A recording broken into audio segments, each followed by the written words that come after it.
오늘 우리에게 주시는 생명의 말씀은 마가복음 16장 17절에서 18절 말씀입니다. 할렐루야. 옆에 분 가면 인사하시겠습니다. 오늘 또 역사가 일어납니다.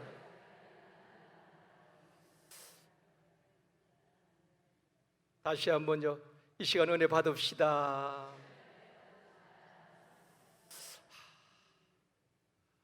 오늘도 참 느낌이 좋죠. 참 어제보다 여러분 얼굴이 훨 좋아진 것 같아요. 진짜요. 은혜 받으면 얼굴이 확 달라져요. 외부의 강사를 모시면은 신비감은 있습니다. 그런데 우리는 주일도 금요일도 늘 보던 그 얼굴이고 듣던 그 말씀이고, 낯설에서 무슨 새로운 것이 나겠습니까? 그렇지만은 그래도 자체 부흥회하다 보면 좀 편안함이 있잖아요. 서로 잘 알기 때문에 긴장할 것도 없고, 그렇죠? 오늘도 하나님께서 우리에게 말씀을 통하여서 역사하실 줄 믿습니다. 낮에는 공부 시간입니다. 책자 다 준비하셨죠? 적으실 분들은 적으시고, 적기 귀찮은 분들은 잘 들으시면 됩니다. 오늘 또 말씀을 듣고 우리가 치유 기도하는 가운데에 우리를 힘들게 하는 불면증, 우울증, 각색 질병이 예수 이름으로 떠나가는 역사가 있기를 원합니다. 하나님 오늘 또 치료하는 하나님이신 줄 믿습니다. 그 하나님을 경험되어져야 되는 것입니다. 자, 오늘 마가복음 16장 17절에서 18절 말씀 읽었습니다. 자, 교재를 보시고 서론을 우리 같이 한번 읽도록 하겠습니다. 같이요, 시작. 예수님은 복음을 전파하시며 공생의 사역의 3분의 1을 병자들을 치유하는 데 보내셨다. 많은 사람들이 온갖 질병에 시달리며 고난당하고 있다. 인간의 고통을 보시고 마음 아파하시는 사랑의 하나님은 질병에서 벗어나는 확실한 약속을 주셨다. 예수 그리스도는 어제나 오늘이나 영원토록 동일하시다. 지금 또 믿는 자를 통해 역사하시며 교회를 통하여 치유하시기를 원하신다. 역사는 지금 또 일어나고 있다. 하나님의 역사는 오늘 이 시간에도 일어날 줄 믿습니다. 자, 첫 번째, 많은 사람들이 질병으로 고통당하고 있다는 것입니다. 그렇죠. 우리 주변에 보면은 많은 분들이, 우리 성도들 가운데 라파기도 기도 환우들을 보면은 지금 또 병원에서 수술을 기다리는 분들도 있고 투병 중에 있는 많은 분들이 있습니다. 모든 사람이 건강하게 살기를 원합니다. 그런데 아프고 싶은 사람 누가 있겠어요? 여러분 그거 아셔요? 부모가 아프면요 자녀들도 싫어하더라고요. 김병에 효자 없다 그러잖아요. 오늘 영적으로 건강하고 육체적으로 강건한 은혜가 있기를 주님의 이름으로 축원합니다. 아멘 할 때 역사가 일어나는 거예요. 아담이 범죄하기 전에 질병이 있었을까요? 없었을까요? 또 질문만 드리면 저는 어려운 것 질문 안 합니다. 우리 서로 잘 알잖아요. 우리 누님들께 어려운 질문 안 드리지. 다시 여쭐게요. 아담이 범죄하기 전에 질병이 있었을까요? 없었을까요? 없었죠. 하나님이 창조하신 에덴 동산은 완벽하였습니다. 죽음이 없고 아픔이 없고 눈물이 없고 병이 없었지요. 그런데 죄로 말미암아 아담이 범죄한 이후에 사망이 들어오고 에덴 동산에서 쫓겨나게 되고, 그때부터 사람들은 병들어 죽거나 늙어 죽거나 사고로 죽거나 질병으로 죽게 되는 것입니다. 그런데 우리 천국에서는 다시 에덴의 축복을 완벽하게 회복하여 주실 줄 믿습니다. 그때는 곡하는 것이 없고 눈물이 없고 아픔이 없고 병이 없고 영원한 생명을 누리게 될 줄 믿습니다. 우리는 그 천국을 사모하며 살아가는 사람인 줄 믿습니다. 그러나 이 땅에서는 죄로 말미암아 원치 않는 질병과 가족들의 아픔이 있다는 것입니다. 이것이 모든 것이 죄로 말미암아 잃어버린 하나님의 축복인 것입니다. 1번, 감기, 몸살, 두통, 통증, 암과 같은 질병으로 고통당한다. 자, 너무 열심히 적지 마시고 열심히 적는 분 치고 다시 보는 분 거의 없습니다. 그냥 잘 들으십시오. 저를 보고 질문 혹시 던지면은 그냥 답을 알면은 소신껏 대답하시고, 모르면은 그냥 아련 유인이 드러내서 웃으시면 제가 답을 바로 알려드릴게요. 우리 서로 잘 알잖아요. 자, 현대인들이 가장 무서워하는 질병이 그래도 아직은 암이죠. 많은 의학이 발달해도 그래도 현대인들이 가장 두려워하는 질병이 암입니다. 사람이 80세까지 산다고 한다면은 우리나라 인구의 3분의 1은, 세 사람 가운데 한 사람은 암에 걸린다고 합니다. 80세까지 3분의 1은 암에 걸린다고 그렇게 통계로 나오고 있습니다. 그런데 여러분, 우리는 암이 큰 병이라고 생각하지만 하나님 앞에는 감기나 암이나 똑같아요.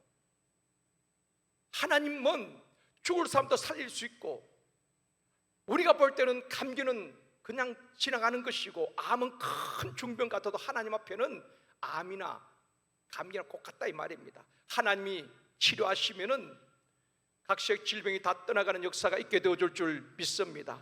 하루에 우리 몸에서 암세포가 몇 개 생겨나는지 아셨어요? 제 이야기가 아닙니다. 제가 다 자료를 보니까요, 하루에 우리 몸에서 암세포가 5,000개가 생겨난다는 것입니다. 여러분 인터넷 보시면 금방 알 수가 있어요.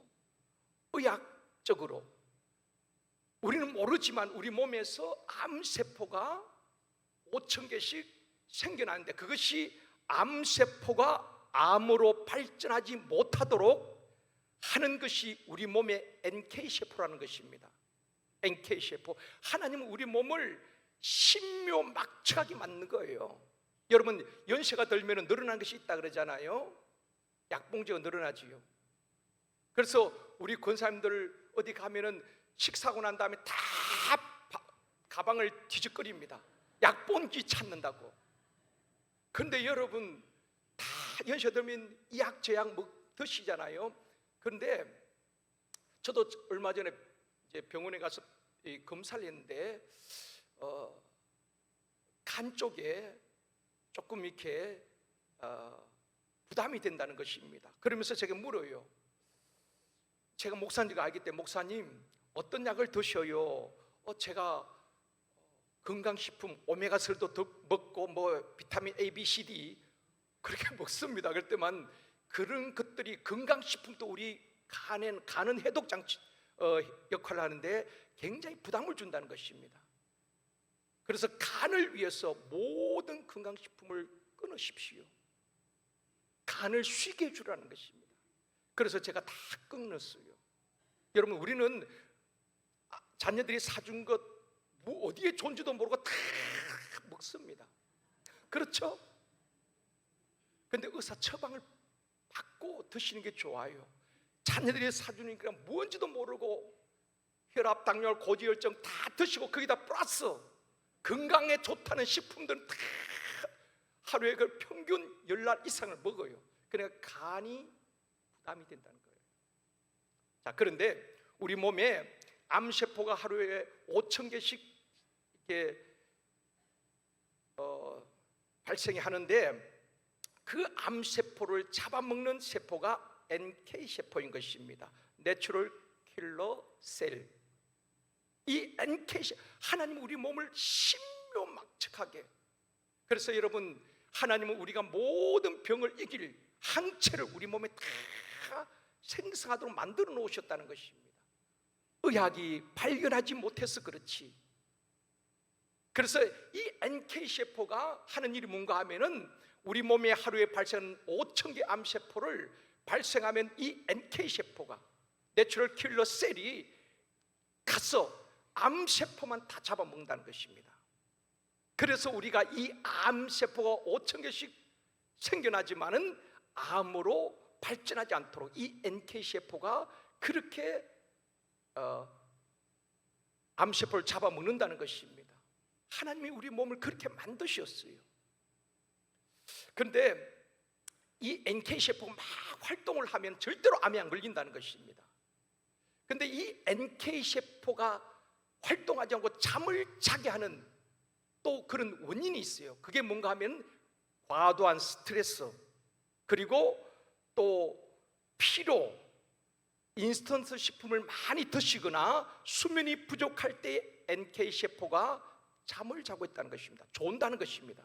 그리고 활동하지 않으니까 암세포가 막 활동을 하는 것입니다. 그것이 나중에 암으로 발전하기도 한다는 것입니다. 그러면 NK세포를 잠자지 않도록 깨우고 활동하도록 하는 좋은 음식이 있다는 것입니다. 그게 뭔가 하면은 마늘, 그리고 김치, 발효식품 김치, 버섯, 그리고 녹차, 연어는 오메가3가 있잖아요. 오늘은 뭐 우리가 집회가 아니고 건강 강의하는 것 같아요. 어쨌든 건강이 중요하잖아요. 그래서 여러분 잠도 편하게 잘 주무셔야 돼요. 그런데 불면증 있는 분들은 잠을 잘 못 주무시잖아요. 스트레스 너무 받지 마시고 기도로 다 우리가 풀어내야 되는 것입니다. 그런데 사람들이 이런 여러 가지 통증이나 암이나 두통으로 고통을 당한다는 것입니다. 2번입니다. 2번은 스트레스, 불면증, 우울증 같은 정신적 질환에 시달립니다. 아마 여러분 가운데 그런 분이 있을걸요. 성도들 가운데도 불면증으로 잠을 자지 못했어. 그리고 우울증에 시달리는 분들도 있습니다. 산후 우울증도 있고요. 또 퇴직하다 보면 남자들도 우울증이 온다는 것입니다. 그런데 여러분 우울증이 별것 아닌 것 같지만은 연예인들이나 모든 사람들이 극단적인 선택하는 사람들의 병명이 뭔가 하면 우울증입니다. 제가 자료를 갖고 있는데요, 연예인들, 우리나라 탑스타들이 20명 다 이게 자살한 사람들의 그 병명, 의사에서 최종 진단이 뭔가 하면 우울증 20명이 다 우울증이더라고요. 우울증은 큰 병 같지 않지만은 14%가 극단적인 선택을 한다는 것입니다. 심각한 것이지요. 그래서 병원에 가면 우울증은 정신과에서 신경 안정제를 줍니다. 기분을 업시키는 것, 그걸로는 완전한 치료가 되지 않습니다. 저는 확신합니다. 성령 충만하면 우울증은 치료되어집니다. 내 마음의 기쁨이 충만하면은 우울증은 떠나가게 되어줄 줄 믿습니다. 불면증, 여러분 생각도 많이 하지 마십시오. 누워가지고 온갖 생각을 다 하는 것입니다. 집을 샀다가 팔고, 차익을 2억을 남기고, 공실이 있는데 빨리 집이 나가야 되는데 나가지 않으니까 그것도 걱정이고, 생각에 꼬리를 물고 그러니까 잠을 못 자는 것입니다. 몸은 피곤한데. 그것이 의학적으로 불면증은 잠자리에 누워서 30분 내에 잠들지 않는 기간이 2주 이상 되면 의학적으로 불면증이라고 말합니다. 여러분, 우리가 낮에 주어진 일들을 열심히 하고 머리만 닿으면 그냥 주무실 수 있어요. 그게 복입니다. 하나님께서 말씀하신 사랑하는 자에게 잠을 주시는도다. 근데 꼭 보면은 밤에 불면증 환자들은 설교 시간에 다 졸아요. 이게 바뀐 거예요. 신생 아들이 낮과 밤이 바뀐 아이들이 있잖아요.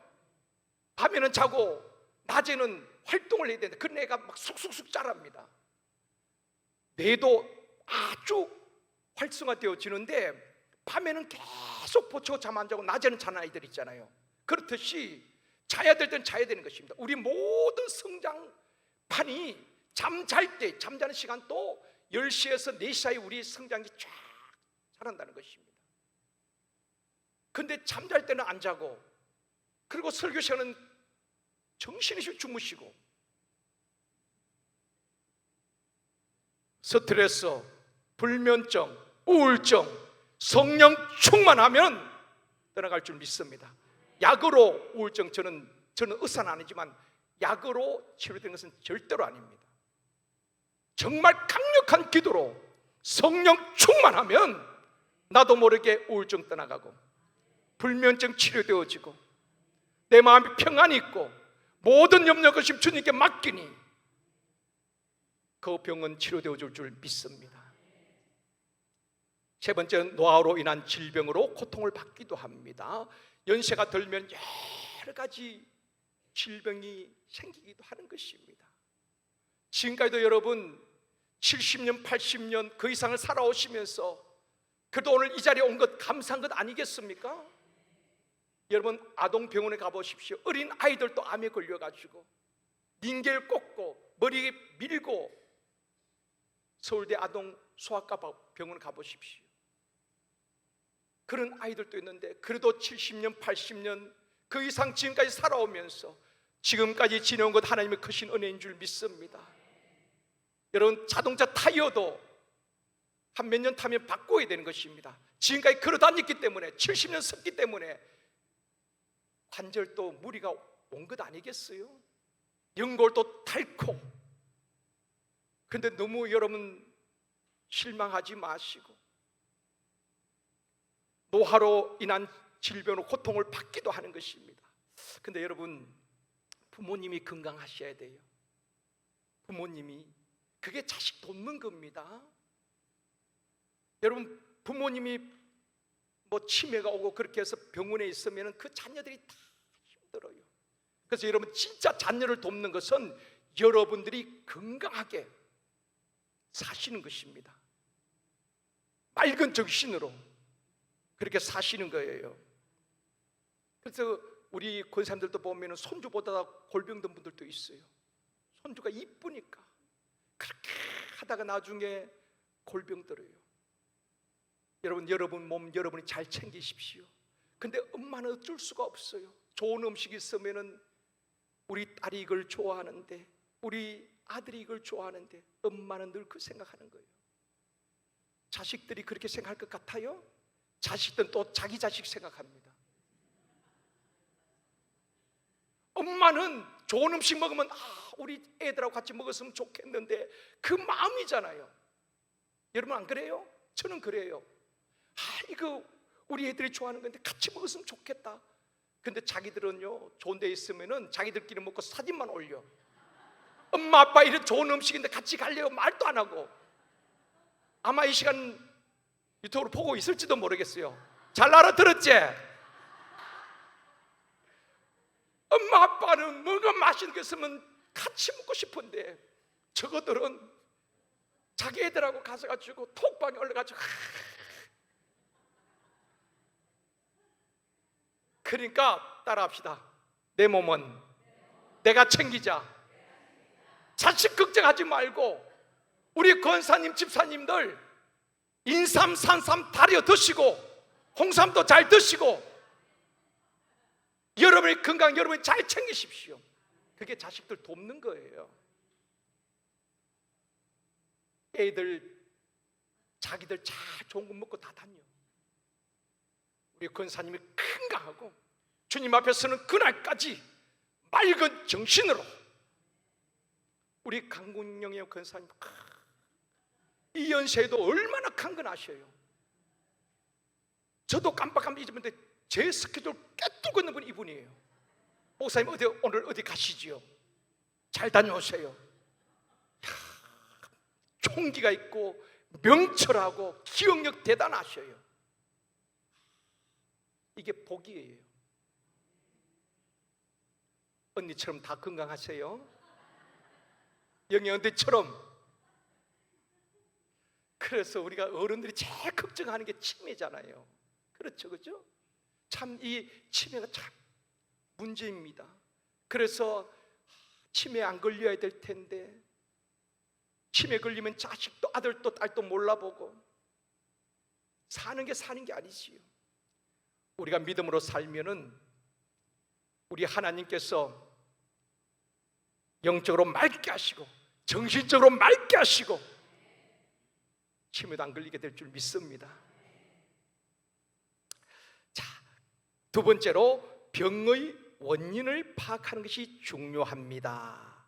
병의 원인, 많은 사람이 질병을 고통당하는데 병의 원인을 파악하는 게 중요합니다. 첫 번째는 생태적 질병이 있습니다. 창세기 48절 1절 한번 읽어볼까요? 이 일 후에 어떤 사람이 요셉에게 말하기를 내 아버지가 병들었다 하므로 그가 곧 두 아들 므낫셋과 에브라임과 함께 이르니, 이 요셉의 아버지 야곱이 병든 것은 이제 야곱의 성경에 보면 야곱의 나이가 몇 살이었다, 노화로 병이 들었다는 것입니다. 그러니까 생태적인 질병은 과로나 노화나 유전이나 전염병 이런 것을 생태적 병이라고 하는 것입니다.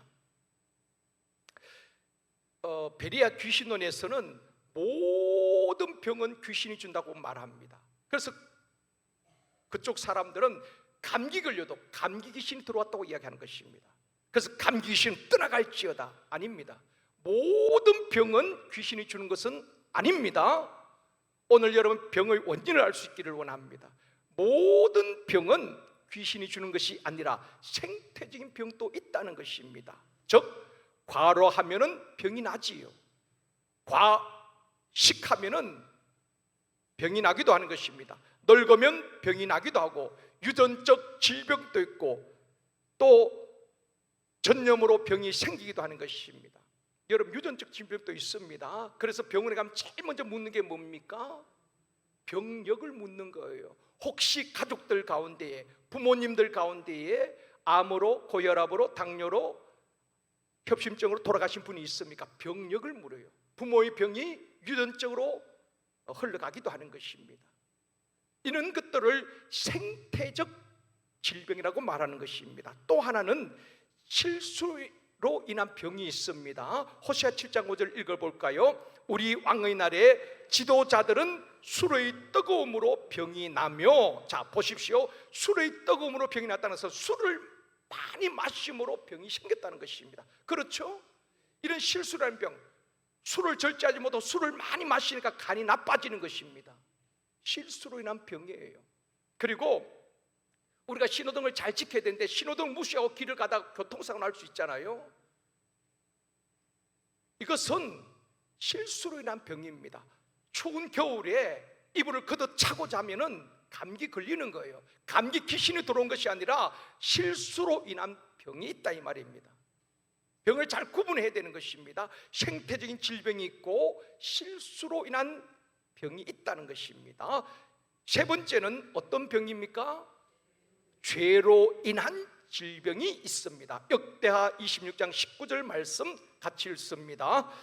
우시아가 손으로 향로를 잡고 분향하려 하다가 화를 내니 그가 제사장에게 화를 낼 때에 여호와의 전 안 향단 곁 제사장들 앞에서 그의 이마에 나병이 생긴지라. 자 여러분 자 보십시오. 우시아 왕은 참 훌륭한 왕 아니입니까? 근데 이 우시아 왕이 나중에 교만해지게 됩니다. 분향단의 분향은 제사장만이 할 수가 있습니다. 그런데 이 우시아 왕이 자기가 분향하겠다고,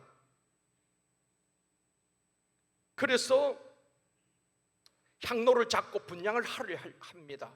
그때 제사장들이 말립니다. 왕이여, 이 제사장 이 분향하는 것은 제사장들만이 할 수가 있습니다. 그때 우시아 왕이 막 화를 내는 것입니다. 그때 하나님께서 징계하시는데 이마에 나병이 생겼다. 바로 죄로 말미암아 병이 생겨나기도 하는 것입니다. 우리가 죄를 범할 때 하나님께서 징계로 병을 주시기도 하는 것입니다. 민수기 21장에 보면은, 자 보십시오. 민수기 21장에 보면은 이스라엘 백성들이 가나안 족속과 싸워 이깁니다. 그러고 난 다음에 죄를 범하게 되는데 어떤 죄를 범하는가 하면은 하나님과 모세를 향하여 원망하였더라. 그들이 무엇 때문에 원망합니까? 우리를 이 광야에 끌어내서 죽이려고 하느냐, 길도 험하고 마실 물도 없고 먹을 것도 없도다, 이 만나 합찮은 음식 지겹다고 원망하는 거예요. 자 여러분 생각해 보십시오.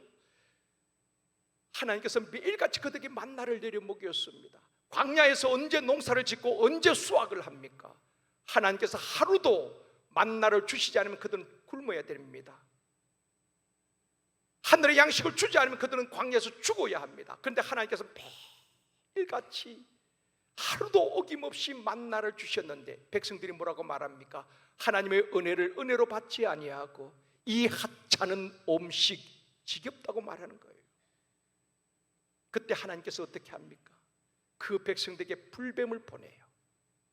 사람들이 불뱀에 물려서 광야에서 죽어갑니다. 그때 모세가 하나님 앞에 기도할 때에 노뱀을 만들게 하고 쳐다보게 하고 쳐다본 자는 나음을 입었다. 자, 제가 여기 있다는 것은 이쪽을 보셔야 됩니다. 제가 여기 있는데 자꾸 저쪽을 보시면 제가 이쪽에 있을 때는 저를 보십시오. 제가 왔다 갔다 하는 것은 가만히 있으면 졸릴 것 같아가지고. 여러분, 죄로 인한 하나님의 징계로 인한 질병이 있다는 것입니다. 그들이 원망하고 하나님의 은혜로 받지 아니할 때에 불뱀을 보내어 그들이 죽게 된 것입니다. 여러분, 하나님의 은혜, 오늘도 매일 우리가 그런 부르잖아요. 은혜 아니면 살아갈 수 없네. 오늘도 우리에게 새날을 주시고 우리의 호흡을 연장시켜 주시고 이 자리에 와서, 은혜의 자리에 와서 함께 말씀 들을 수 있는 것도 은혜 아니겠습니까? 그 은혜의 날마다 감사할 수 있기를 원합니다. 이스라엘 백성들은 죄로 인하여서 불뱀에 물리는 그런 일들이 있었다는 것입니다. 네 번째는 마귀, 귀신이 가져다 주는 병이 있다. 마태복음 17장 18절입니다. 이에 예수께서 꾸짖으시니 귀신이 나가고 아이가 그때부터 나으니라. 여러분, 귀신 들린 사람은 귀신이 떠나가면 깨끗해집니다. 귀신 들린 사람은 귀신이 떠나면 깨끗해져요.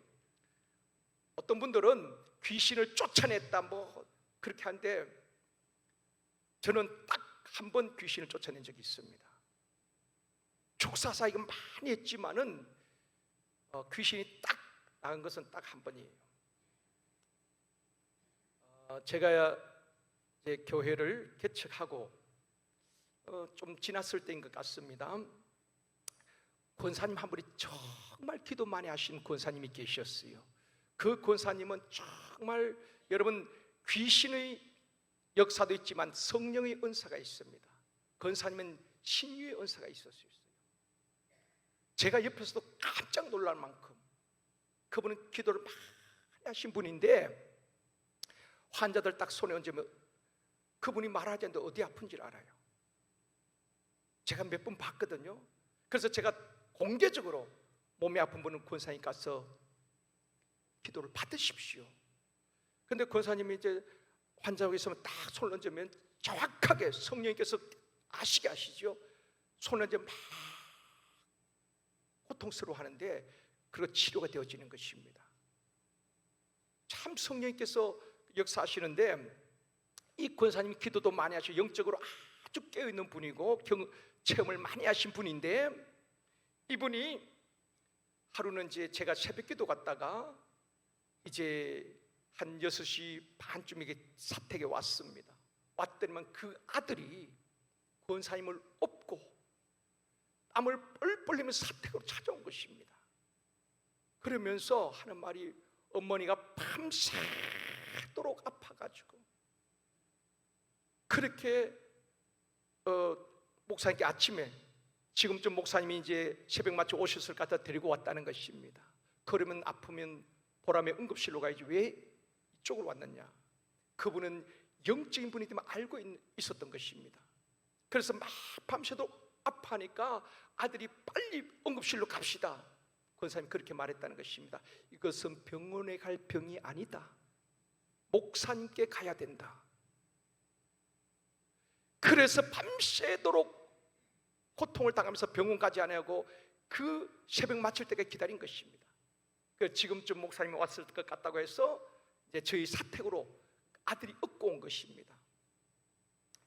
그래서 제가 그때까지는 성경의 귀신을 쫓아낸 건 봤지만 한 번도 귀신을 쫓아낸 본 적이 없거든요. 그런데 권사님 오셨는데 어떡합니까? 영적으로 그렇게 눌려가지고 그렇게 오셨는데 권사님 얼굴은 완전히 노랗게 사색이 된 것입니다. 그래서 일단 그 실에 이렇게 소파에 눕게 했습니다. 눕게 하고 배운 게 있잖아요. 예수님의 이름으로 그냥 그 배운 게 있어가지고 일단 찬송을 막 불렀습니다. 찬송을 부르고, 그래서 배운 대로 예수로 명하는 이 더러운 귀신 떠나갈지어다, 떠나갈지어다. 한 30분을 그렇게 했던 것 같아요. 좀 떠나가면 어떻게 얼마나 좋겠어요. 목사 체면도 세워주고. 나중엔 진짜 귀신에게 막 속으로, 말은 그렇게 하면 속으로는 귀신아 제발 좀 떠나가주라, 제발 좀 떠나가주라, 목사 체면 좀 세워주라. 그렇게 막 정말 한 30분 그냥 저도 땀을 뻘뻘 흘리면서 막 예수를 명하는 더러운 귀신 떠나갈지어다. 한 30분을 그렇게 했던 것 같아요. 그런데 그 사람이 한숨을 하면서 목사님 떠나갔어요. 근데 저는 못 봤거든요. 그런데 희한하게요, 귀신 딱 떠나가고 난 다음에 얼굴이 싹 원래 모습 돌아오는 것입니다. 그러면서 사모님 물 한 모금 주세요.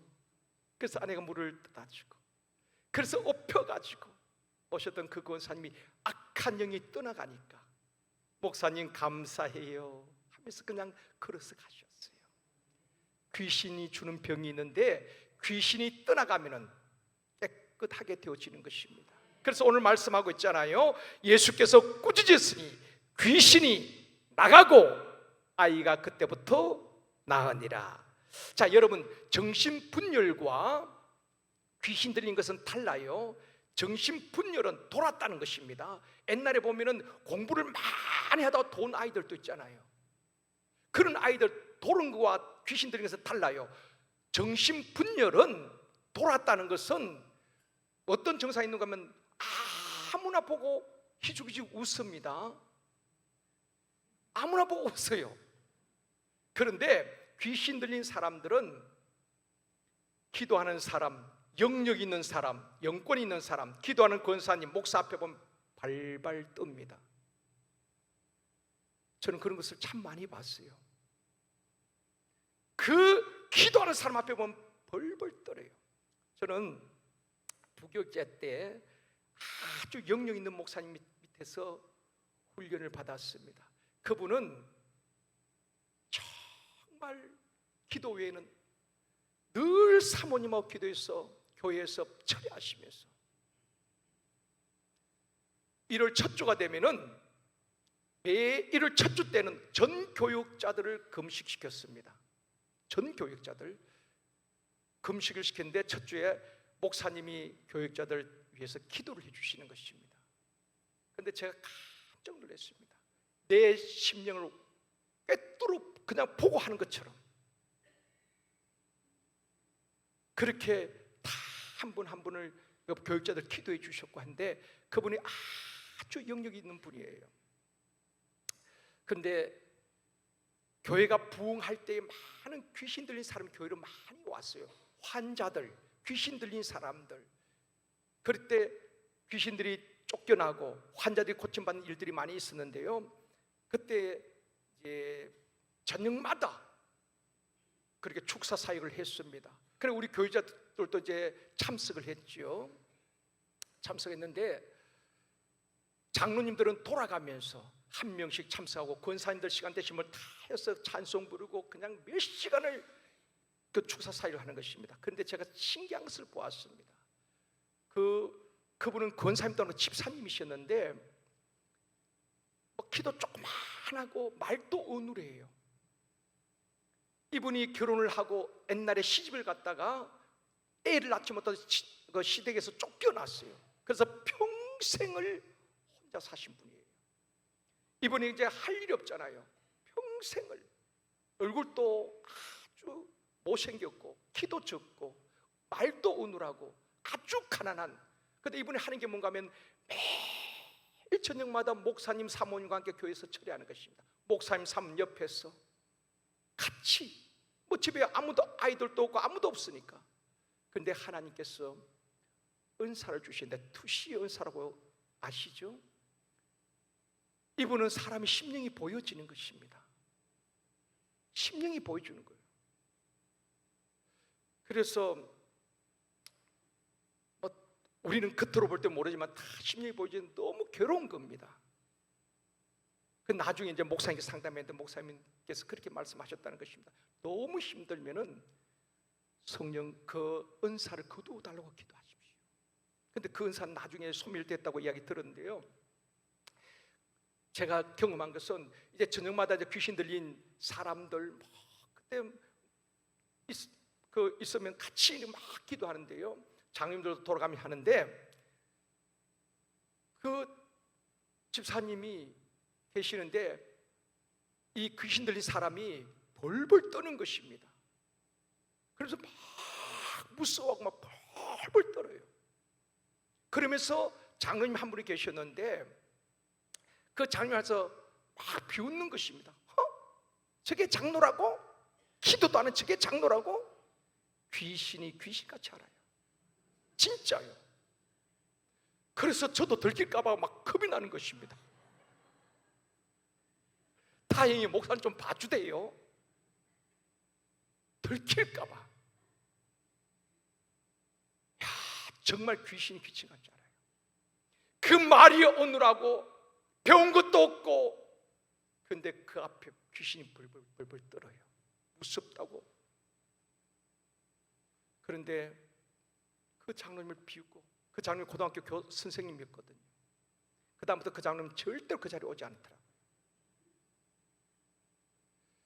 사랑하는 성도 여러분, 귀신이 주는 병은 귀신이 떠나면 깨끗하게 나을 줄 믿습니다. 다섯 번째는 하나님의 뜻이 있는 질병이 있습니다. 요한복음 9장 1절에서 3절 말씀 같이 읽습니다. 예수께서 길을 가실 때에 날 때부터 맹인된 사람을 보신지라 제자들이 물어 이르되 랍비여, 이 사람이 맹인으로 난 것이 누구의 죄로 인함이니까? 자기니까? 그의 부모니까? 예수께서 대답하시되 이 사람이나 그 부모의 죄로 인한 것이 아니라 그에게서 하나님이 하시는 일을 나타내고자 하심이라. 하나님의 뜻이 있는 병이 있단 말이다. 자, 나면서 소경된 맹인을 만나게 되었는데 제자들이 그렇게 묻습니다.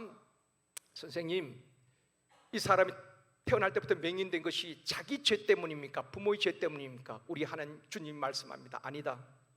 하나님의 일을 나타내고자 함이라. 모든 것이 죄로 말미암아 오는 병은 아닙니다. 하나님의 뜻이 있는 병이 있다는 것입니다. 고린도후서 12장 7절도 마찬가지입니다. 같이 읽습니다. 여러 계시를 받은 것이 지극히 크므로 너무 자만하지 않게 하시려고 내 육체에 가시 곧 사단의 사자를 주셨으니 이는 나를 쳐서 너무 자만하지 않게 하려 하심이라. 바울은 기질상 교만하기 쉬운 사람입니다. 그래서 육체에 가시를 주셨어요. 바울이 3번씩 특별 기도했잖아요. 근데 그 가시가 제하지어지지 않습니다. 바울은 깨달았습니다.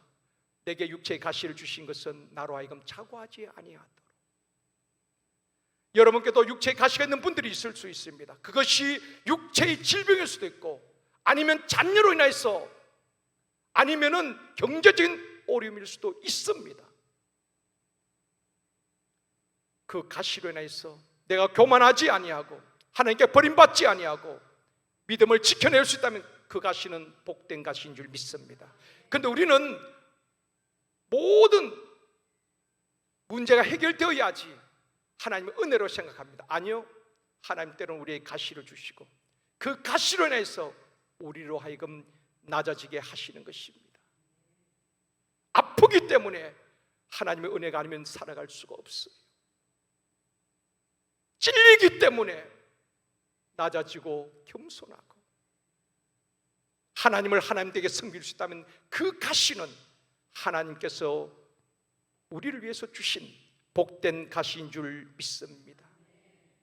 하나님의 뜻이 있는 질병이 있고요. 세 번째, 하나님은 우리의 질병을 치료하기 원하십니다. 오늘 이 시간에도 치료하여 주실 줄 믿습니다. 1번, 하나님은 치료하시는 하나님이십니다. 치료하시는 하나님이십니다. 나는 너희를 치료하는 여호와임이라. 나는 너희를 치료하는 여호와입니다.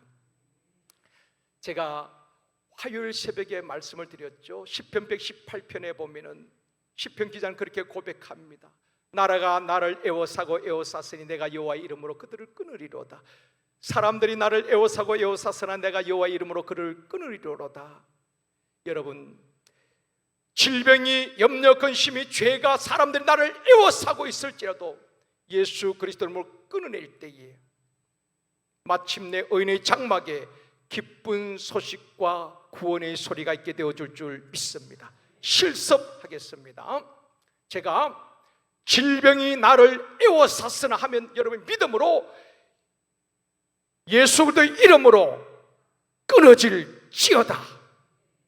이렇게 하십시오. 내가 예수 그리스도의 이름으로 끊으리로다. 그렇게 한번 합시다. 제가 합니다. 질병이 나를 애워쌌으나 내가 예수 그리스도의 이름으로 끊으리로다. 손을 들고 믿음으로 선포합니다. 다시요. 질병이 나를 애워쌌으나 내가 예수 그리스도의 이름으로 끊으리로다. 염려 근심이 나를 애워쌌으나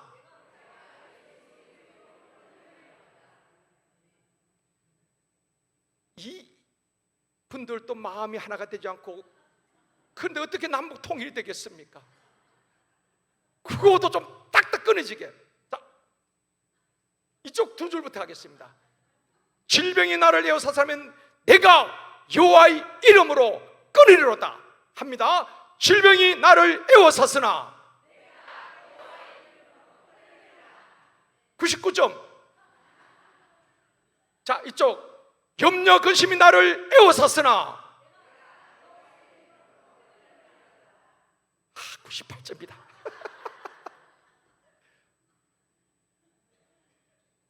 여러분, 우리가 인생을 살면서 질병이 나를 애워싸고 대적들이 나를 애워싸고 염려 근심이 나를 애워싸 짓누르고 때로는 사람들이 나를 애워싸 짓누를지라도 눌리지 않을 것은 내가 여호와의 이름으로 그걸 끊어내야 하는 것입니다. 사방의 죄가 나를 애워싸고 나를 유혹하고 나를 넘어뜨리려 하지만은 내가 여호와의 이름으로 끊어낼 때에 시편 118편 15절에 뭐라고 말씀하던가요? 의인의 장막에 기쁜 소리와 구원의 소리가 들리며 그런 것을 끊어낼 때에 참된 기쁨과 구원의 소리가 있게 되어줄 줄 믿습니다. 그런데 질병에 눌리고 염려 근심에 눌리고 사람들에게 눌리고 일에 눌리고 눌려있다 보니까 기쁨이 없어요. 예수 믿어도 평안이 없어요. 행복하지 못하다 이 말입니다. 예수는 끊어낼 수 있기를 원합니다. 우리 다 같이 한 번만 할게요. 질병이 나를 애워쌌으나 또 합치니까 또 안 되잖아 봐. 그러니까 자꾸 우리나라가 나누어지는 거예요. 교회라도 구호라도 하나 같이 돼야지. 염려 근심에 매이지 마십시오. 죄짐 맡은 우리 구주 어찌 좋은 친구인지 근심 걱정 없는 사람 누가 있겠어요? 주께 맡겨라. 염려 근심이 나를 애워쌌으나 자식 때문에 건강 때문에 돈 때문에 늘 염려 근심이 있지만은 주님께 맡기고 자유할 수 있기를 원합니다. 마지막 다시 한번 할게요. 염려 근심이 나를 애워쌌으나 내가 여호와의 이름으로 끊으리로다. 아멘. 여러분, 염려 근심이 밀려올 때마다, 질병이 나를 짓누를 때마다, 근심이 한숨이 탄식이 나를 짓누를 때마다 여러분 가만히 있지 마십시오. 내가 여호와의 이름으로 염려 근심은 떠나갈지어다. 각색 질병 예수의 명언에 떠나갈지어다. 끊어낼 수 있기를 원합니다. 옛날 우리 어머니들이 얼마나 기도했어요. 그 가난했던 시절에 내 자식만큼은 가난을 대물림하지 않기 위해서 시골에서 그 우리 어머니들이 그렇게 기도하셨더라고요. 하나님, 우리 자식들에게는 이 가난이 대물림하지 않게 하시고 우리 대에서 끊어지게 하여 주옵소서. 그 어머니, 우리 할아버지 할머니들의 기도가 우리로 하여금 이렇게 복된 나라, 부강한 나라가 세워주신 줄 믿습니다. 여러분, 우리나라 좋은 나라예요. 순국 선조들의 피로 지켜온 나라 아닙니까? 1950년 전쟁의 폐허 뒤에 세계에서 가장 가난한 나라 두 번째가 우리나라였어요. 알고 계셔요? 1950년 초에 전 세계에서 가장 가난했던 나라 맨 꼴찌에서 두 번째가 우리 대한민국이었습니다. 그런데 지금 경제 10제 대국이 들어갔고 개발도상국 가운데 OECD에 가입한 나라 우리 대한민국밖에 없어요. 기적의 나라입니다, 여러분. 저는 확신합니다. 하나님이 이 땅을 이 마지막 시대의 선교 강구로 쓰시기 위해서 경제적인 복을 주셨다고. 그런데 이 복을 우리 후손들에게 잘 물려줘야 되는 것입니다. 대선 때 여러분 정신 차려야 돼요. 나는 전라도기 때문에 경산도기 때문에 아니에요. 정말 여러분이 보셔야 될 것은 하나님을 두려워한 자가 누구인가 잘 보셔야 됩니다. 그들의 정책을 잘 보셔야 되는 것입니다. 차별금지법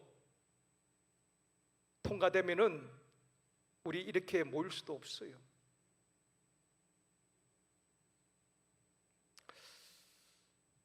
하나님은 치료하시는 하나님이십니다. 두 번째, 예수님은 병자를 고쳐주셨습니다. 마태복음 4장 23절 같이 읽습니다.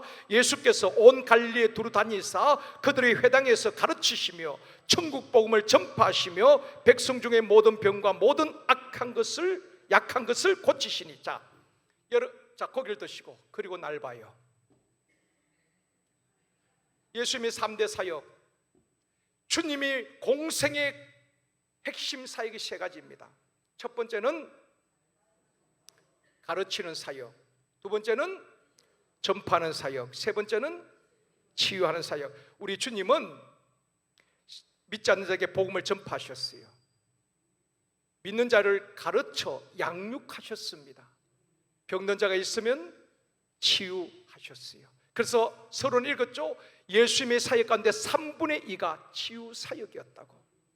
죄로 말미암아 고통당하는 그들을 우리 주님께서는 외면하지 아니하시고 중풍병자, 못 걷는 자, 각색 병든 자를, 귀신 들린 자 쫓아내시고 고쳐주신 줄 믿습니다. 교회가 해야 할 일이 무엇입니까? 교회는 복음을 전파해야 되는 것입니다. 세상을 향해서 복음을 전파하고, 그래서 6월 15일 귀빈초청 축제 때 동서남북 청년 전도 제상 목표가 우리 이번 주 다음 주 두 주 안에 작정하는데 작정 목표가 2010명입니다. 듣고 계셔요? 놀라지도 않으시고 당연하기 때문에 놀라지 않는 거예요? 아니면 관심 없어서 놀라지 않는 거예요? 2010명.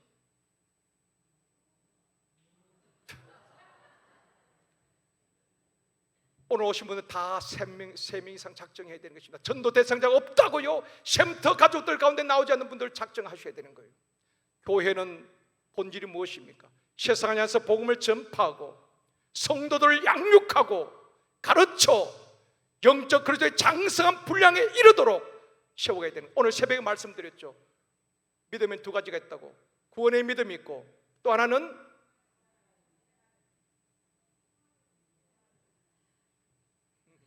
생활의 믿음, 은사적 믿음이 있다고 했습니다. 구원의 믿음 크고 적은 게 없어요.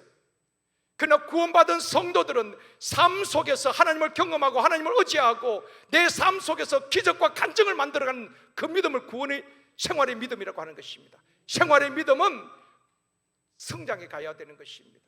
여러분, 아이가 태어나면 가만히 성장하지 못하면 그때부터 그 가정에 근심이 되는 것입니다. 태어난 아이는 성장하듯이 우리가 거듭났으면은 구원 받았으면 믿음이 성장해야 되는 것입니다. 그리스도의 장성한 분량에 이르도록 어떻게 성장합니까? 그래서 양육하고 가르치는 거예요. 한번 제대학 졸업해서 끝난 것 아닙니다. 9월 때는 우리 제대학 졸업하신 분들 다 다시 들어와야 돼요. 처음부터 다시 반복하면서 내가 성장해야지 샘터 가족들을 세워갈 수 있는 것입니다. 나도 성장할 때 누구를 세워갈 수 있겠습니까? 그래서 교회는 복음을 전파하고 가르치고 양육하고 또 한 가지 치유 사역을 해야 되는 것입니다. 샘터 모임에서, 행복 모임에서 병자가 있으면은 좋은 병은 소개하는 것이 아닙니다. 쉐브란스, 현대아산 가봐. 삼성을해서 뭘 잘해? 병원만 소개하고 좋은 약국만 소개하는 것이 아니라 그 자리에서 주님의 이름으로 치유 사역을 해야 되는 것입니다. 샘터에서 치유 사역인데 그분이 나왔어요. 그 샘터는 살아납니다. 그런 역사들이, 예수의 능력이, 복음의 능력이 나타나지 않으니까 가봐도 샘터장 몇 말 듣고 헌금하는 것밖에 없으니까 필요성을 못 느끼는 거예요. 진짜 소그룹은 생명력 있고 역동적이고 샘터마다 이런 역사가 일어나야 되는 치유 역사 말입니다. 우리가 고치는 거 아니에요. 내 벽도 내가 못 고치면 누굴 고치겠습니까? 예수 이름의 능력인 줄 믿습니다. 우리는 그분을 의지하고 치우기도 할 때에 역사가 일어나게 되어줄 줄 믿습니다. 내가 고치려고 하면 안 되는 것입니다. 우리는 고칠 능력도 없고, 그렇기 때문에 여러분 예수님을 치유기도 했는데 안 고치시면 어떡하느냐? 염려할 것 없어요. 고치고 안 고치는 그분이 하시는 거예요. 우리는 순종만 하면 된다 이 말입니다. 주님이 치유 사역을 하라고 하셨기 때문에, 너희 중에 병든 자가 있느냐? 너희는 기도하라고 했기 때문에 우리는 순종해서 우리 샘터 가족들 가운데, 행복몸에 온 분들 가운데 예수 이름으로 기도하면 되는 것입니다. 주님이 필요하다면 그 자리에서 고쳐주실 것입니다. 만약에 고치지 않는다고 여러분 책임질 것 하나도 없어요. 아, 하나님이 때가 아니구나. 자유하십시오. 우리가 무슨 능력이 있다고 안 고친다고 낙심하고 실망할 것도 없단 말입니다. 우리는 순종만 하면 되는 것입니다. 고치고 안 고치는 누가 책임져요? 그분이 하시는 거예요. 앞으로 샘터 모임에서 여러분 병든 자가 있으면 우리 주님처럼 기도하시고, 귀신 들린 사람, 영적 눌린 사람 있으면 강력하게 기도하십시오. 그때 역사가 일어나고 복음의 능력이 나타나야지 그곳에서 가고 싶지 않겠습니까? 몸이 아프면은 어느 병원에 가니까 잘 고치더라. 병원만 소개하지 마시고 우리에겐 예수 이름 능력이 있고 예수님의 권세가 있잖아요. 오늘날 이 교회마다 그것을 다 잃어버렸어요. 초대교회에 나타났던 베드로가 예수 이름을 선포할 때 앉으면 벌떡 일어나는, 죽은 자가 살아나는 복음의 능력. 우리 주님은 어제나 오늘나 영원히 동일하신데 주님의 능력이 약해졌나요? 아니요. 우리가 초대교회 성도들처럼 생명 걸고 복음을 전하지 않기 때문에, 믿음으로 치유사역 하지 않기 때문에 복음을 말하지만 복음의 능력이 나타나지 않는단 말입니다. 그 복음의 절대 능력이 저와 여러분이 다시 한번 나타나기를 원합니다. 우리 교역자들에게, 우리 지역회장님, 목자님, 샘터장 통하여서 우리 권사님, 집사님들 통해서 나타나기를 원합니다. 우리의 능력이 아니라 예수 그리스도의 능력이기 때문에 그런 능력이 나타나는 교회, 복음의 능력이 다시 회복되어지는 교회가 되어지기를 원합니다.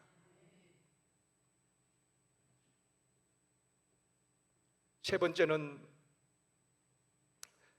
예수님이 채찍에 맞음으로 우리가 나음을 입었습니다. 아멘입니다. 주님이 채찍에 맞음으로, 주님이 십자가의 채찍에 맞음으로 우리가 나음을 입은 것입니다. 그가 찔림은 우리 허물 때문이고 그가 상함은 우리 죄악 때문이라.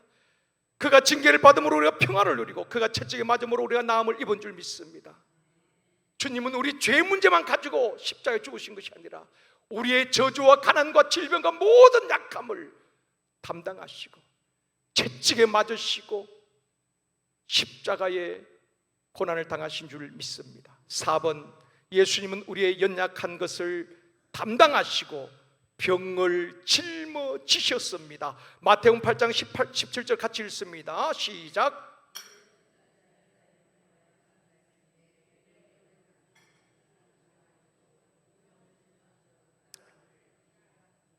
우리 주님은 우리의 연약한 것, 병을 짊어지신 줄 믿습니다. 우리 주님은 우리의 모든 이 땅의 질병들 우리 주님이 대신 짊어지시고 십자가에서 죽으신 것입니다. 그러므로 우리가 예수 이름으로 치유 사역을 할 때에 역사가 일어나는 것입니다. 네 번째, 치유 기도를 이렇게 하십시오. 치유 기도는 어떻게 되는가? 자, 여러분 보세요. 병원에 가면은 의사도 환자를 치유하는 순서가 있어요. 순서가 있다 이 말입니다. 그렇죠? 자, 내가 병원에 배가 아파서 병원에 갔어요. 선생님, 제가 배가 아파서 병원에 왔습니다. 의사가 누우십시오. 일단 배를 갈라놓고 봅시다. 그런 의사 있나요? 배가 아픈데 일단 갈라놓고 난 다음에 들여다보고. 그런 의사는 돌팔이 의사입니다. 그런 의사 없죠, 그죠?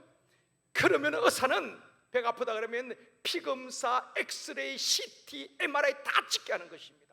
근데 우리는 안 찍었으면 좋겠죠, 그죠? 왜냐하면 이게 드니까.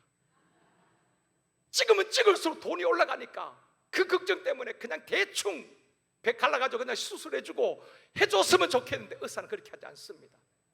정확하게 진단하는 것입니다. 환자가 아무리 급해도 피검사, 엑스레이 다 찍고 병의 원인을 찾고 난 다음에 수술을 하든지 약을 처방한다 이 말입니다. 이해가 가죠? 치유 기도도 순서가 있단 말입니다. 무턱대 온다고 해서 막 누른다고 고쳐지는 게 아니다 이 말입니다. 팍 우리 권사님들 버전 있잖아. 그냥 막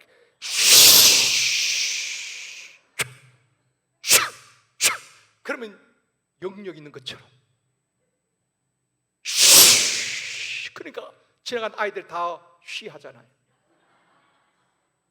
그렇다고 능력 있는 거 아니에요. 예수 이름이 능력이에요. 내가 얼마나 예수님을 신뢰하고 기도하는. 자, 치유기도도 순서가 있는데 어떻게 해야 되는가?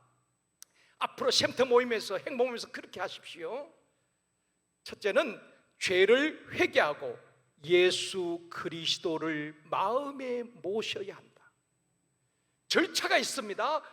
회개를 시키고 예수 그리스도를 믿지 않는 사람은 예수 그리스도를 마음에 먼저 영접해야 되는, 그때 역사가 일어나는 것입니다. 우리는 무조건 하면 머리만 누르려고 합니다. 그렇게 해서 치유되지는 게 아니란 말입니다. 죄를 회개하고 우리 자신도 마찬가지입니다. 예수 그리스도를 마음에 모셔야 하는 것입니다. 믿지 않는 자는 예수를 믿게 하고 영접기도 시키고 치유기도 해야 되고요. 두 번째는 예수 그리스도의 이름으로 명령할 때에 질병이 치유됩니다. 예수 그리스도의 이름으로 뭐 할 때? 명령할 때에 사도행전 3장 6절 8절 같이 읽습니다. 베드로가 이르되 은과 금은 내게 없거니와 내게 있는 것을 내게 주노니 나사렛 예수 그리스도의 이름으로 일어나 걸으라 하고 오른손을 잡아 일으키니 발과 발목이 곧 힘을 얻고 뛰어 서서 걸으며 그들과 함께 성전으로 들어가면서 걷기도 하고 뛰기도 하며 하나님을 찬송하니. 자, 여러분 보십시오. 베드로의 능력이 아니라 예수 그리스도의 이름이 능력이죠. 베드로 말하는 것입니다. 은과 금은 내게 없다. 내게 있는 예수 그리스도의 이름으로 명하노니 일어나 걸으라. 예수 그리스도의 이름으로 탐대하게 명해야 되는 것입니다. 그게 능력이에요. 죄를 회개시키고 예수를 영접하게 만들고, 두 번째는 예수 그리스도의 이름으로 선포하고 명령하는 것입니다. 예수 이름이 이 안전벨을 일어나게 했고 걷게 하고 뛰게 하는 것입니다. 아까 말씀드린 것처럼 여러분 치료되지 않는다고 절대로 낙심할 필요 없습니다. 기도를 그렇게 했는데 아무 일도 일어나지 않아요. 괜찮습니다. 주님이 안 고쳐주는데 우리가 무슨 제조로 고칠 수 있겠습니까? 우리가 그러나 믿음으로 기도하면 우리 주님이 원하시면 어떤 질병도 치료되어 줄 줄 믿습니다. 그래서 여러분 사역을 하면서 그런 치유 역사들을 많이 경험해야 하는 것입니다. 병든 자를 위해서 치유할 때에 병이 고침받는, 저는 참 제자대학 2학기 때는 제가 오면은 간증을 합니다. 시간이 좀 있을 때 간증을 하는데, 하나님의 역사심, 제 사역의 현장에서 집회에 가서 병원에서 치료되지 않는 난치병, 불치병도 치료된 것을 참 많이 경험했습니다. 만성 비염이 잘 치료되지 않습니다. 만성 비염이 그 자리에서 치유되어지고, 혈이 협착점, 수술에도 재발되는 그 허리가 깨끗하게 치유되어지고, 그런 역사들을 경험하게 되면 내 믿음이 강건해지는 겁니다. 그런 간증들이 우리 교회의 여러분의 사역의 현장에 쉼터마다 많이 있기를 주님의 이름으로 축원합니다. 예수 이름의 능력입니다. 그런 간증들이 있어야 하는 것입니다. 세 번째는 약속의 말씀을 의지하고 믿음으로 기도하십시오. 믿음으로 기도하십시오. 야고보서 5장 14절 15절 같이 읽습니다. 너희 중에 병든 자가 있느냐? 그는 교회의 장로들을 청할 것이요, 그들은 주의 이름으로 기름을 바르며 그를 위하여 기도할지니라. 믿음의 기도는 병든 자를 구원하리니 주께서 그들을 일으키시리라. 혹시 죄를 범하였을지라도 사하심을 얻으라. 너희 중에 병든 자가 있느냐? 쉼터 가운데 병든 자가 있느냐? 교회 안에 병든 자가 있느냐? 권사회에 병든 자가 있느냐? 라파 기도회 때 병든 자를 위해서 기도하는데, 어떤 기도? 믿음의 기도는 병든 자를 구원하리니. 믿음의 기도는 기도하면서도 의심하면 안 되는 것입니다. 기도하면서. 제가 전에 환자가 있어서 병원에 가서 이제 신방하고 기도한 적이 있습니다. 정말 하나님께서 고쳐주시기를, 긍휼히 여겨주시기를 간절히 바라는 마음으로 혼신의 힘을 다해서 다 기도했어요. 주님 믿습니다. 믿음으로 기도하고 아멘 하고 나왔는데, 따라가신 권사님 한 분이 제게 그런 말을 해요. 목사님, 아무래도 안 되겠지요? 그러면 아멘 하지를 말든지. 목사가 그렇게 기도할 때 옆에서 아멘은 제일 크게 하고 나오면서, 목사님 아무래도 안 되겠지요?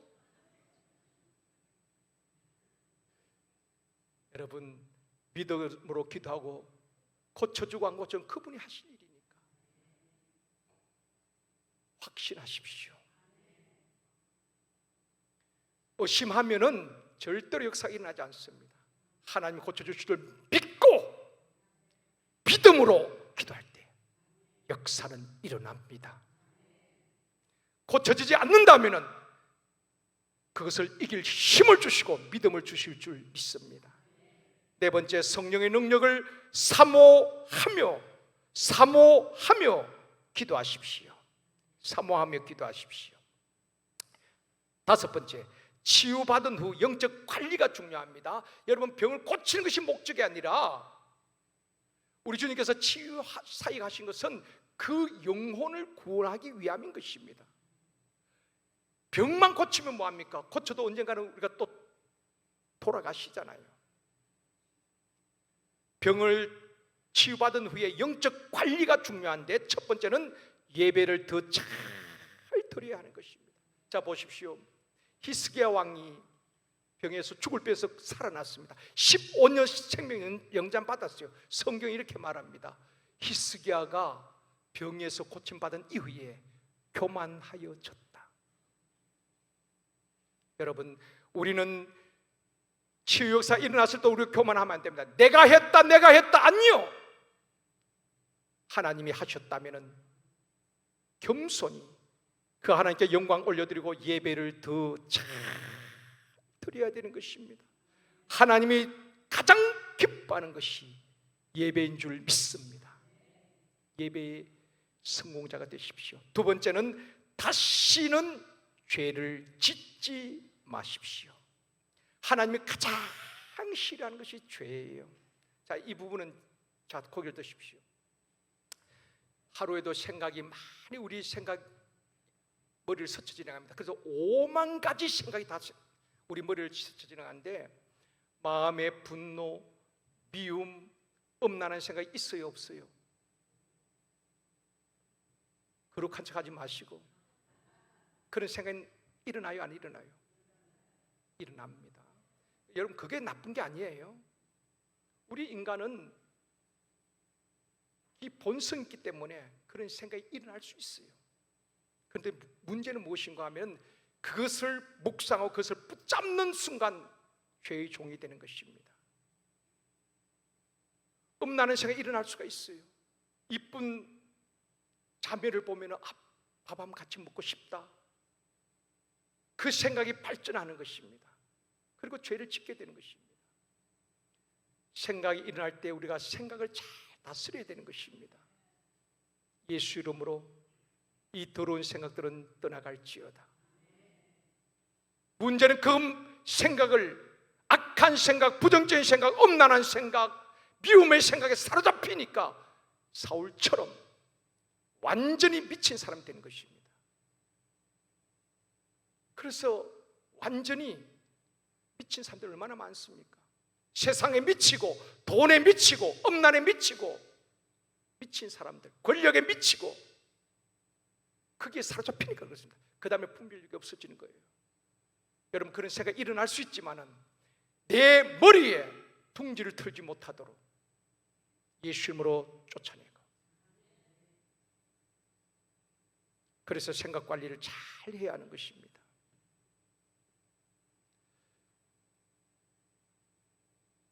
세 번째는 지속적으로 기도하십시오. 네 번째는 말씀 위에 굳게 서십시오. 말씀 위에 굳게 서야 하는 것입니다. 자, 영적 질병에 걸린 사람들이 공통점이 있는데, 자, 들어보십시오. 영적 질병, 육신의 질병뿐 아니라 영적 질병에 걸린 사람의 공통점이 있습니다. 첫 번째는 기도가 잘 안 된다. 영적 질병에 걸리면은 기도가 잘 안 됩니다. 기도하려고 앉아도, 새벽에도 낮에도 기도하려고 앉으면 졸음과 잡생각, 집중이 안 되는 것입니다. 영적 병에 걸린 것입니다. 두 번째는 예배를 잘 안 드린다. 예배 자리에 와도 집중을 못하는 것입니다. 핸드폰 만지작거리고, 지금 또 만지작거리는 분이 있어요. 예배 시간에 핸드폰 좀 자유하십시오. 그게 예배라고요?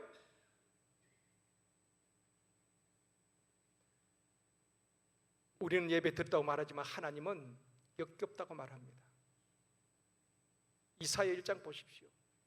너희는 마당만 밟을 뿐이다. 예배 시간에 핸드폰? 자, 여러분이 좀 뭐 대통령이나 아니면 시장 들어가 독대하는데 그 앞에 핸드폰 이렇게 보고 있어요? 하나님은 면전에서 예배하는데 핸드폰 보고 금식하고 있어요? 그걸 예배 드렸다고요? 영적으로 병들면은 안전했지만 예배를 집중 못하는 겁니다. 예배 한번 잘 드리면 우리 인생이 바뀌어집니다. 이번 주부터라도 저도 여러분도 다시 한번 예배에 집중할 수 있기를 원합니다. 하나님은 예배한 자를 찾으신다고 말하고 있잖아요. 세 번째는 영적 질병에 걸리면은 말씀을 가까이 하지 않습니다. 말씀을 가까이 하지 않아요. 대신 세상 이야기, 드라마 이야기는 하면서 말씀을 가까이 하지 않습니다. 네 번째 영적 질병 등 공통점은 성도들을 가까이 하지 않습니다. 나눌 은혜가 없기 때문에. 자, 이런 사람들이 샘터 모임에, 행복 모임에 영적 병든 자가 와서 있을 때에 강력한 복음의 능력으로, 주님의 사랑으로 그들을 살려내야 되는 것입니다. 그게 교회예요. 다시 말씀드릴게요. 샘터에서 뭘 해야 되는가? 행복모에서 뭘 해야 되는가? 예배에 집중하지 못하고, 기도에 집중하지 못하고, 말씀을 가까이 하지 아니하고, 영적으로 병든 자들을 강력한 복음으로 영혼을 일깨우고 살려내야 되는 것입니다. 그래서 예배 방해들 모든 것을 끊어내고 온 마음과 모든 마음을 사로잡아 예배가 예배되도록, 그럴 때에 여러분이 가정이 달라지고 교회가 달라지고 샘터가 달라지고 역사가 일어나게 되어줄 줄 믿습니다. 복음의 능력으로 살리는 샘터. 다섯 번째는 말씀에 감사하십시오. 여섯 번째는 정인된 삶을 살아가십시오. 치유받은 이후의 영적 관리가 이렇게 중요한 것입니다. 결론 부분에 병든 자가 있을 때 어떻게 되는가? 강하고 담대하게 치유 사역을 해야 되는 것입니다.